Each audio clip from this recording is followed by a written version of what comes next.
Hola amigos, ¿cómo están? Buenas tardes, noches, días, a la hora que ustedes nos estén viendo y sintonizando, y día también. Les saludo cordialmente, soy Nancy de Santiago para ponernos en acción con las participesas y que va a estar muy interesante hoy que estamos, a punto de festejar otro aniversario más de nuestra Constitución mexicana, pues vamos a hablar de eso. Quédense con nosotras. Amigos, ¿qué tal? Buenas tardes. Qué gusto estar con ustedes de nueva cuenta. Como siempre, pedimos a Dios su bendición e iniciamos que sea todo esto de edificación para todos. Sigamos aprendiendo, amigos. Vamos en una línea muy importante en el tiempo. Buenas tardes, soy Arely Meja. Bienvenidos. Así es, pues vamos adelante amigos, pero vamos a hablar hoy de la Constitución desde otro punto de vista, no como se acostumbra. Hoy vamos a hablar de cómo sufre, ahora sí que atentados, violaciones, transgresiones nuestra Constitución, pues obviamente por quienes tendrían que protegerla, guardarla, dice el texto, que significa obviamente tener cuidado, tener un respeto hacia ella. Eso es guardar y hacer guardar la Constitución, que también se habla de cumplirla. Sí. Entonces, fíjense que, vamos a hablar de algunos temas que son como muy sensibles precisamente para este tema de que haya violaciones, porque recuerden que las constituciones nacen porque son los derechos del gobernado frente al Estado, aunque nosotros somos de la vertiente de que somos mandantes constitucionales y la soberanía reside en nosotros permanentemente y solamente la depositamos en poderes públicos temporales para que pueda obviamente darse una rectoría en beneficio nuestro, sí es verdad que necesitamos entender que está bajo asedio, ¿sí? Nuestra Constitución se está intentando cambiar por otra, pero no solo eso, nuestra cultura. Entonces, quiero decir primeramente, ya saben que esta Constitución, todas las leyes que de ella emanen, toda ley secundaria, toda ley inferior, sí, incluyendo hasta un contrato que ya es norma individualizada, que ha sido hecho al amparo de las leyes, por supuesto, leyes locales, leyes federales, sí, obviamente, pues es la ley suprema de la Unión junto con los tratados internacionales. Sin embargo, cuando un tratado internacional es sobre derechos humanos, entonces adquiere la misma jerarquía constitucional, pero gracias al artículo primero constitucional, esa jerarquía es prioritaria. ¿Por qué? Porque es lo que a toda persona se le debe de respetar, es el principio pro persona.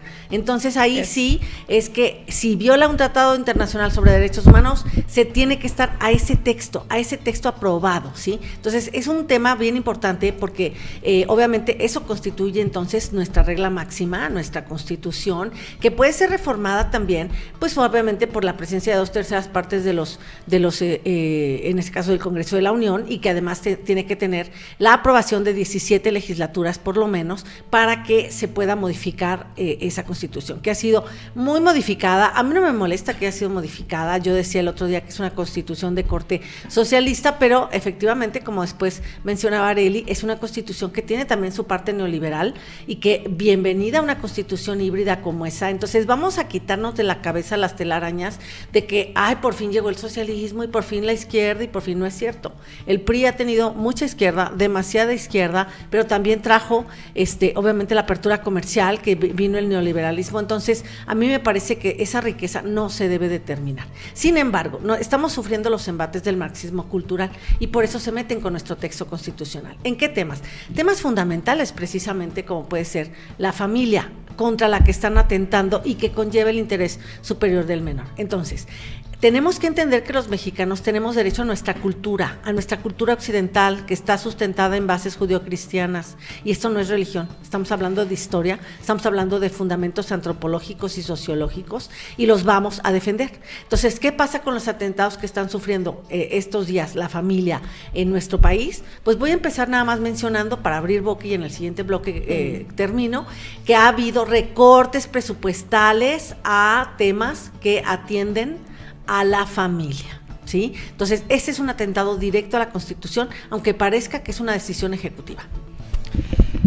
Pues muy bien, miren ustedes, esta es importante. Ahora que estamos para el sábado próximo 5 de febrero, que estamos entrando en este 105 aniversario de nuestra Constitución, esta que nos rige, esta de 1917, que fue hecha por Venustiano Carranza en aquel discurso histórico que dio en el Teatro de la República en Querétaro para organizar al órgano constituyente y darle una a esta Constitución mexicana que hoy tenemos, esta forma. Yo he llamado, estaba escribiendo yo hace unos días sobre la Constitución, lo importante que es, la Constitución de México es el alma del Estado mexicano. ¿Por qué?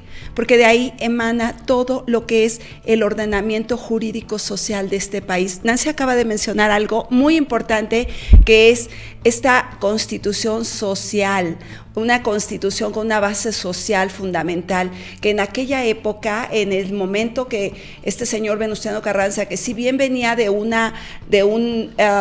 movimiento militar, que estábamos saliendo de una revolución mexicana, pero era también un hombre bien instruido, un hombre, digamos, bien preparado, que daba creaba un texto, impulsaba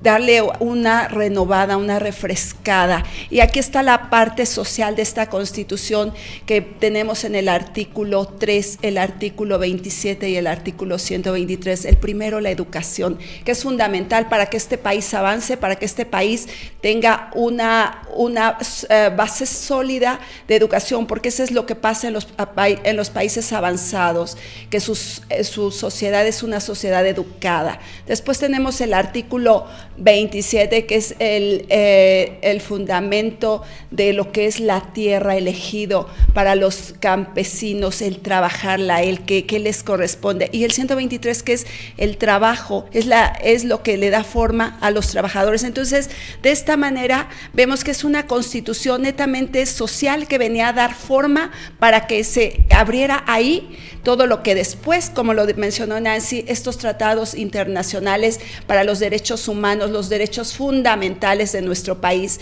de esta sociedad, y que le da una forma maravillosa, y que hoy estamos viendo que al cabo de los años, a 105 años, estamos viendo nuestra Constitución amenazada, nuestra Carta Magna, el alma de nuestra patria, el alma de la República Mexicana, el alma política de este país, porque si bien está perfectamente basada en los derechos fundamentales de las personas, de los ciudadanos, en lo que es la soberanía de este pueblo maravilloso que es México, y también que es llevado a esta parte fundamental que es el órgano de gobierno, el órgano político gubernamental de nuestro país, cómo tiene que ser observado, esas aristas tan precisas de lo que es la República con sus tres poderes divididos, perfectamente observados, para dar entonces todo este conjunto jurídico a nuestro país. ¿Cómo ves, Nancy? Así es, y entonces hablaba yo precisamente de algo que también es el alma, pero de la sociedad, que es la familia.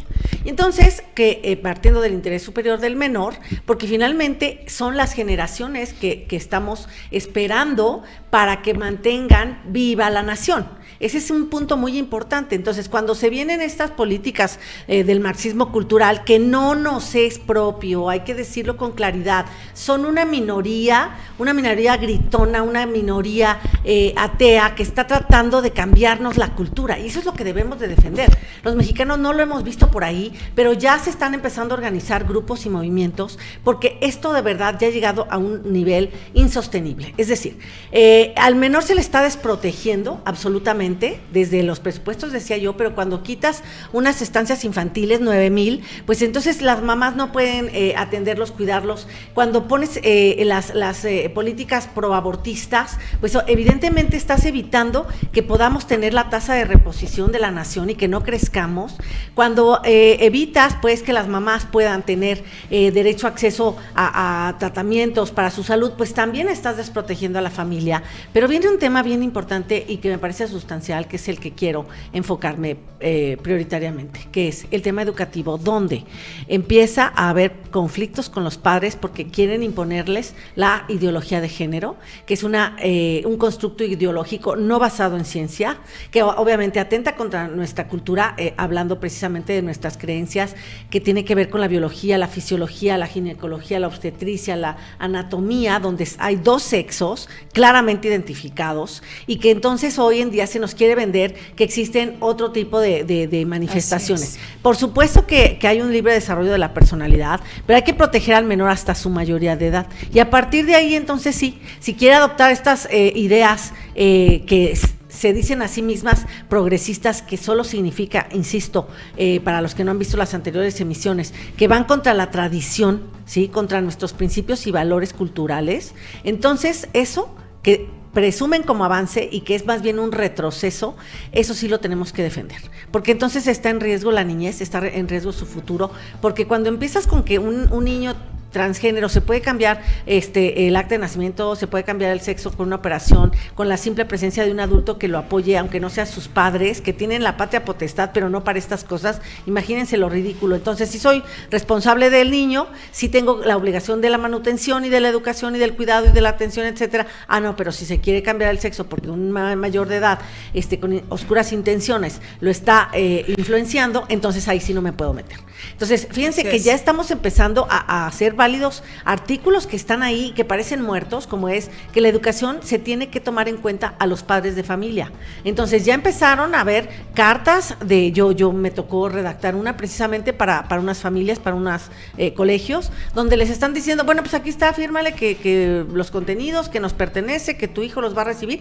No, espérame tantito. La carta de los papás dice, a ver, a mi hijo yo lo voy a educar en estos principios, conforme a mi cultura, respetas la Constitución, los tratados internacionales, como la Convención de los Derechos del Niño, el propio Pacto de San José, la Ley de Educación, la del Estado de Guanajuato, la federal y la estatal, y por supuesto la Ley de los Derechos de Niños, Niñas y Adolescentes, ¿sí? Porque el niño tiene un derecho a que sea evolutivo, a que su desarrollo vaya siendo acompañado, que sea armónico y que por supuesto se está a cargo de los padres en principio, ¿sí? Entonces es importante que lo tengamos muy claro, porque el atentado es a nuestra cultura, no, ni siquiera es a nuestra religión, porque la religión es parte de la cultura, ¿sí? Debe de quedar muy claro, la religión es parte de la cultura. Entonces, están atentando contra nuestra cultura, y como tiene derecho un indígena, como tiene derecho un afromexicano, como tiene derecho alguna manifestación cultural que sea distinta, tiene derecho, ¿sí?, nuestra historia, nuestra tradición, y la vamos a defender. Entonces, esto sí es un atentado constante, que ahorita en el estado de Guanajuato nos pasaron el homomonio.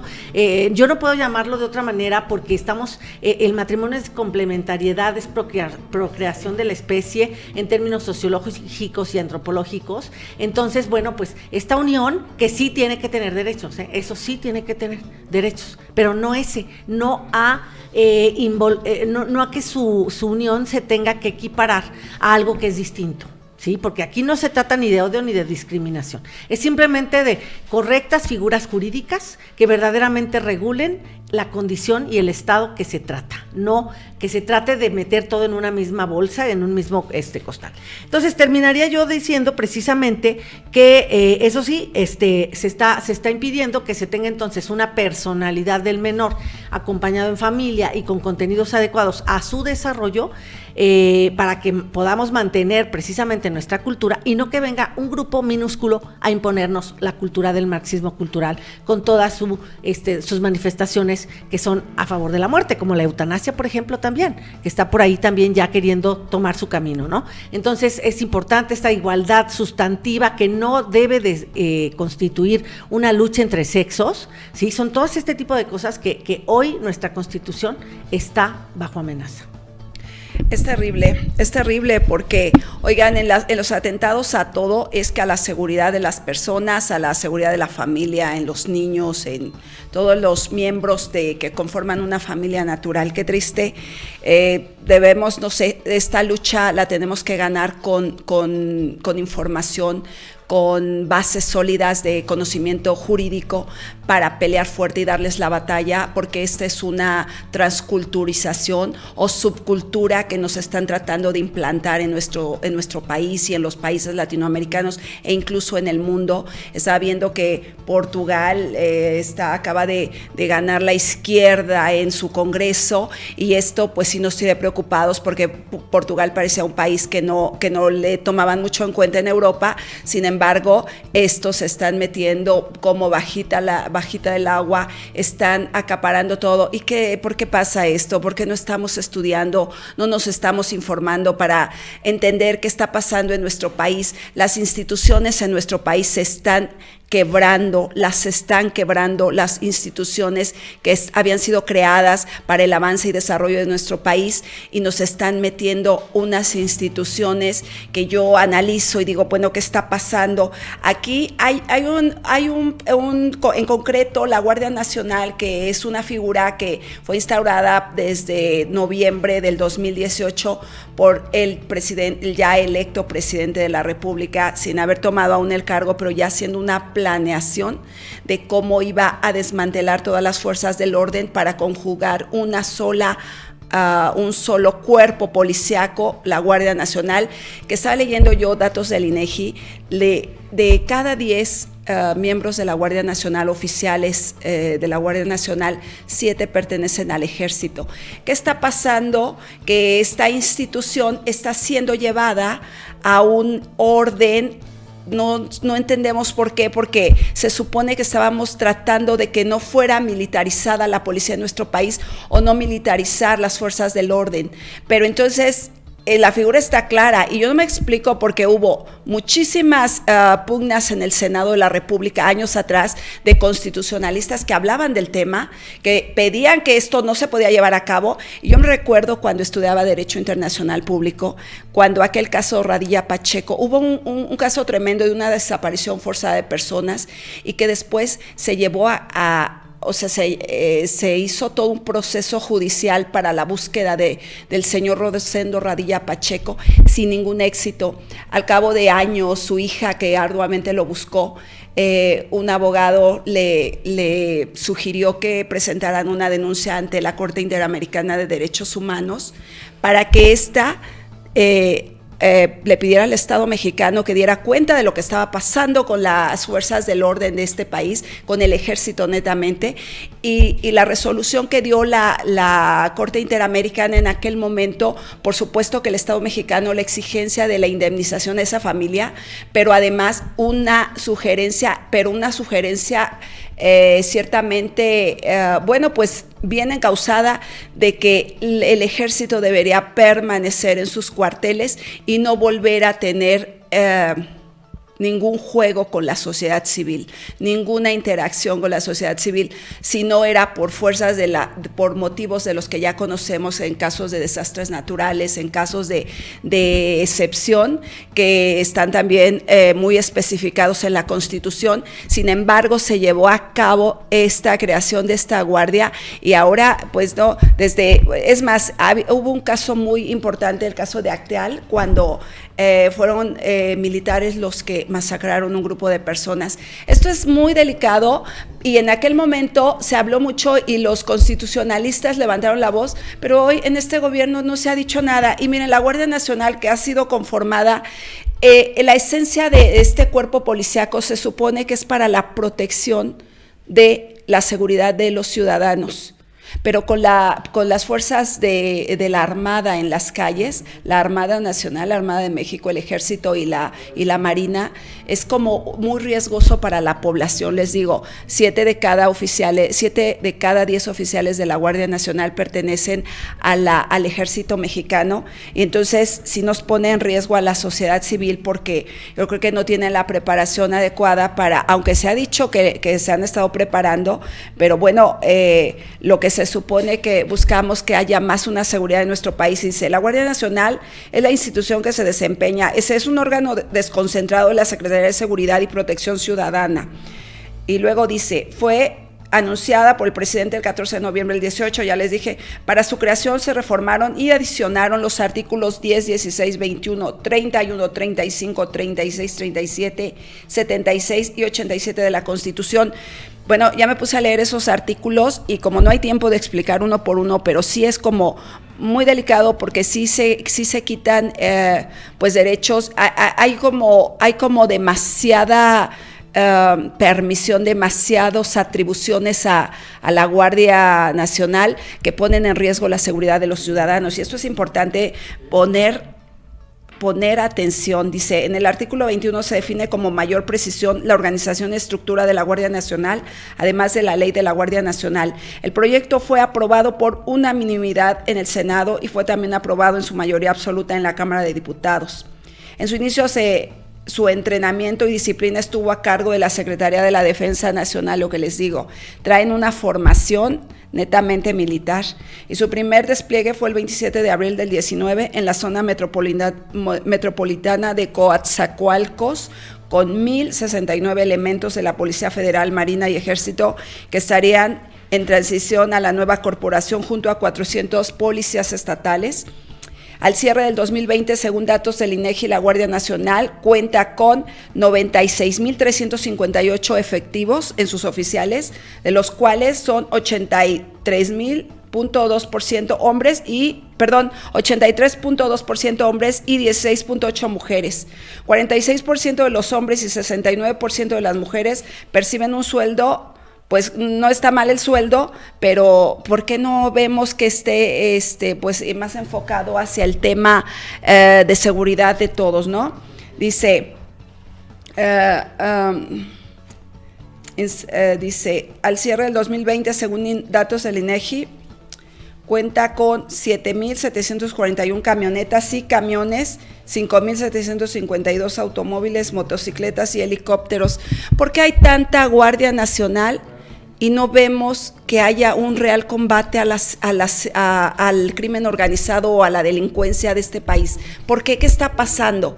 Esto sí nos preocupa porque vemos que la seguridad del país está cada vez más abatida, más descuidada, y por qué hay tanta gente en la Guardia Nacional. Sí es como un tema preocupante. Así es, amigos, no se vayan, vamos a nuestro primer corte.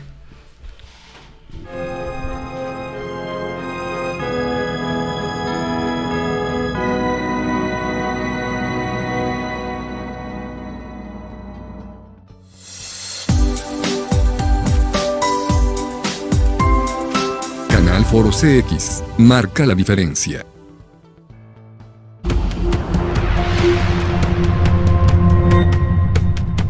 Pero es un rescatar así. Bien, muchas gracias. Saludos. Hola, ¿qué tal, amigos de Cafuné? ¿Contando qué? ¿O qué estás contando? Ciudad y también, bueno, pues un gran amigo. Estamos con este derecho a la vida. Por estar aquí con nosotros en su programa. Ahora resulta que los... Sigues en mi mente, carnal. Que de política, religión.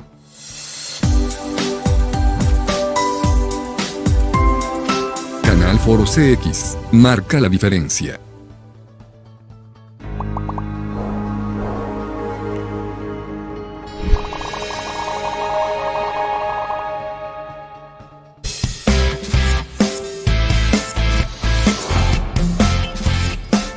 Canal Foro CX, marca la diferencia.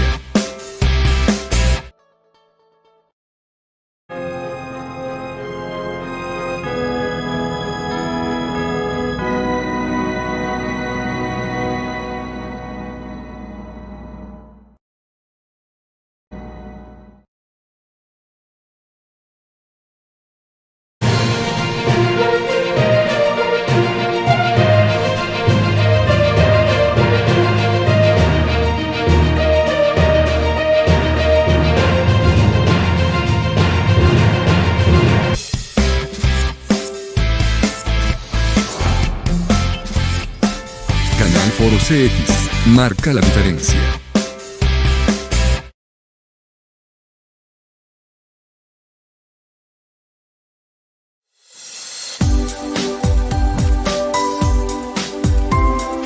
Canal Foro CX, marca la diferencia.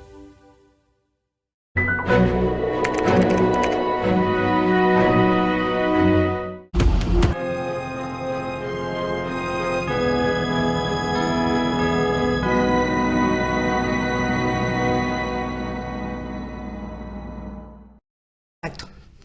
Amigos, pues, como ven, ahora ya que quedó súper claro, porque en esta ocasión pues no necesitamos un bloque adicional para hablar de cómo se están violando los derechos fundamentales de los mexicanos, porque es de lo que estamos hablando. Así que vamos a pasar directamente, luego de ya haberlo explicado con toda claridad en los primeros bloques, pues obviamente vamos a hablar de nuestra revocación de mandato, ¿sí? Porque hay muchos mitos todavía que tumbar, que derribar, y el de hoy es que dice la gente que se votó por un mandatario para 6 años. Ah, caray, para empezar, está prescrito cuándo entrega y cuándo entra, ¿no? Entonces, en realidad este mandatario es para 5 años, 10 meses. ¿Por qué? Porque se recortó la fecha en que entrega el poder el saliente, que es precisamente el que está en este momento. Entonces, porque era mucho tiempo hasta diciembre, entonces ya va a entrar antes. Por esa razón, siempre fueron 5 años con 10 meses para empezar. Sin embargo, cuando en el momento en que se regula debidamente el derecho del ciudadano existente desde 1857 de poder en cualquier momento alterar o modificar su forma de gobierno, lo que implica con todo y mandatario, ¿verdad? Entonces se regula con la Ley Federal de Revocación de Mandato y con, por supuesto, la reforma constitucional, pues en ese momento cambia la situación, pero no cambia como si fuera hecho para regirlo indebidamente. No. Es para regir efectivamente un hecho presente, que además todavía no se generaba, porque todavía no era el tercer año de gobierno, pero les recuerdo, es un derecho del ciudadano. Entonces tenemos que empezar a verlo así. El gobierno, y en este caso el gobernante, no tiene derechos frente al ciudadano cuando está en una relación vertical, los tiene el ciudadano, y el ciudadano sí puede, no hay ningún perjuicio para nadie que se cambie el mandatario a los 3 años si se le revoca por pérdida de la confianza, porque vamos a poder ir a votar todos, el que quiera que se quede, el que no quiera que se quede. Y por supuesto, termino con eso, es importante que entendamos que ese mandato, en realidad, si él pierde la confianza, él podía mantener la confianza, estaba también en sus manos mantenerla y no perderla para que se le revoque el mandato. Así es. Entonces, porque no actúa en nuestro beneficio, es una sanción lógica y congruente. Además, porque creemos, bueno, es que a lo largo de todos estos estudios que hemos tenido sobre nuestro país, el orden de gobierno, cómo se está desenvolviendo este gobierno en este momento, todo lo que ha hecho, las instituciones que ha destruido y las que ha formado para su beneficio y nada más para él y su cuarta transformación, esto nos lleva claramente a ver que no estamos contentos, no es lo que queremos, no nos gusta el rumbo que lleva el país, por lo tanto, en este tema efectivo de la revocación de mandato, amigos, vamos con todos los que estemos en esta conciencia de que el país podemos perderlo, de que podemos perder nuestra libertad, nuestra propiedad privada y todo lo que conlleva a un bienestar, a una forma de vida como la hemos querido, como la hemos buscado, como la teníamos, no tan mal, sí con todos los problemas que había, pero no estaba tan mal, pero ahorita la amenaza de lo que viene. Entonces, mucha gente me dice, y es un constante, oigan, pero es que dinos, Arely, cuéntanos, ¿cómo va a ser esto? Es que si dejamos que vaya la gente va a votar y es que se va a quedar. A ver, no es así. Aún si se ganara la revocación, dicen, pero es que así como es el presidente, no se va a ir. A ver, tenemos un ordenamiento constitucional, una ley federal de revocación de mandato, y si nos favorece el lograr ser mayoría cuando pidamos que queremos que se vaya por pérdida de la confianza, entonces en este momento él deja de ser presidente de México y tiene que irse. Tenemos muchos órganos que sustentan este orden jurídico político para que esto sea una realidad y entonces podamos tener pues la posibilidad de hacer efectiva la fuerza ciudadana y la soberanía que está plasmada en nuestra Constitución, que es el poder dimana del pueblo, y es el pueblo el que tiene el derecho en todo momento de hacer las cosas, de cambiar su gobierno, de transformarlo, de cambiarlo, quitarlo, lo que sea, pero es siempre en favor de la ciudadanía, amigos. Así es, y es que, digo, para terminar con este tema, ya para despedirnos, sí es muy importante que entendamos que no es que el gobernante tenga un derecho a sentarse en una silla presidencial o gubernamental durante X plazo, no.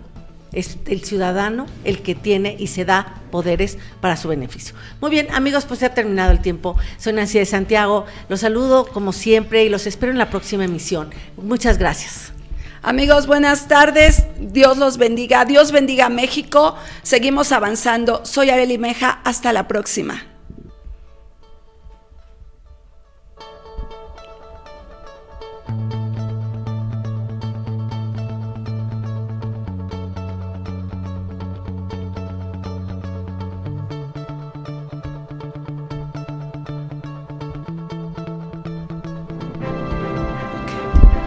A ver.